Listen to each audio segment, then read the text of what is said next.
This is the Louie T Network. The journey is long, and nobody said it was going to be easy. But all we got is us. All that believe is us.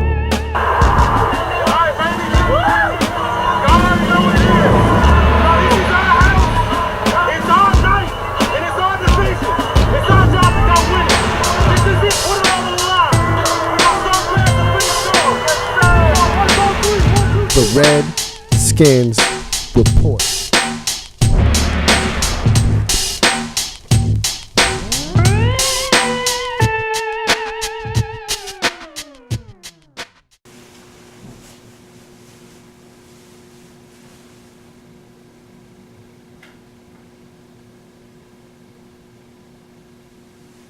Welcome, all my fellow Redskin brethren and sisterin. I am your man and resident Redskins fan, Lou. Thank you for joining me here on the Redskins Report R3.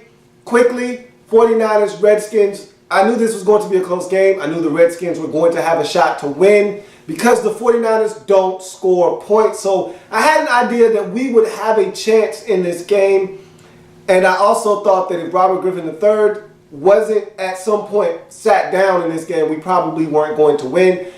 Was I hoping he would play better? Absolutely I was. But I could tell very early on that this game wasn't going to go well. The 49ers defense is good. We know that. They can get pressure on the quarterback. We saw that in this game. Morgan Moses was terrible in this game, very stiff. He was beaten by both Smith brothers, including that last sack to end the game to force the fumble. But Robert was indecisive all game, as usual. Robert not going through his progressions and looking to check it down. I mean, the man literally had under 100 yards passing in this game. It was bad all game from a passing standpoint. There was never any point in the game where I felt like we were gaining momentum offensively. Alfred Morris on the bright side gained over 100 yards and did it comfortably against this 49ers defense. So that was a bright spot.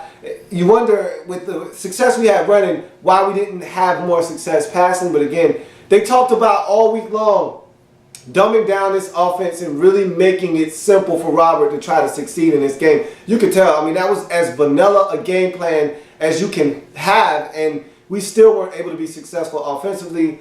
I wouldn't be surprised if Robert is benched for the next game and they just move forward with Colt McCoy or whomever they feel like needs to get an opportunity. I feel like the next guy in line is Colt McCoy, so we'll just move on from there. But this definitely wasn't positive from an offensive standpoint. You look on the bright side from the defensive standpoint, you want to say the defense played extremely well, but it's San Francisco. They're not a good offensive football team. They don't score points. So it'd be fool's gold to think that the Redskins defensively did a lot. They played well. I don't want to take anything away from the defense because they did play well. And we had a slew of injuries. If anybody else got injured in the secondary, I don't know what that. We had to put in Ducre. Have you ever heard of him? I haven't, and so that basically gives you an indication as to how bad it was in our secondary. Tracy Porter went down. For some inexplicable reason, they decided to sit down as a healthy scratch.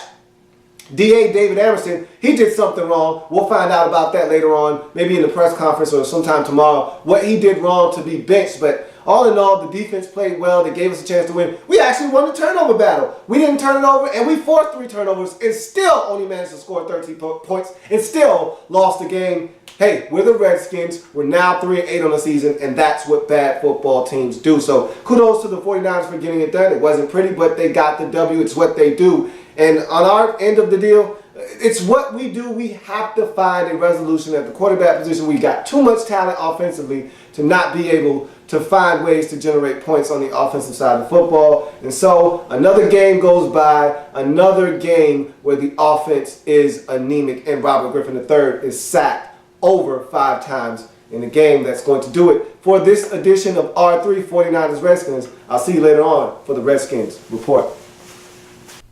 The Redskins Report.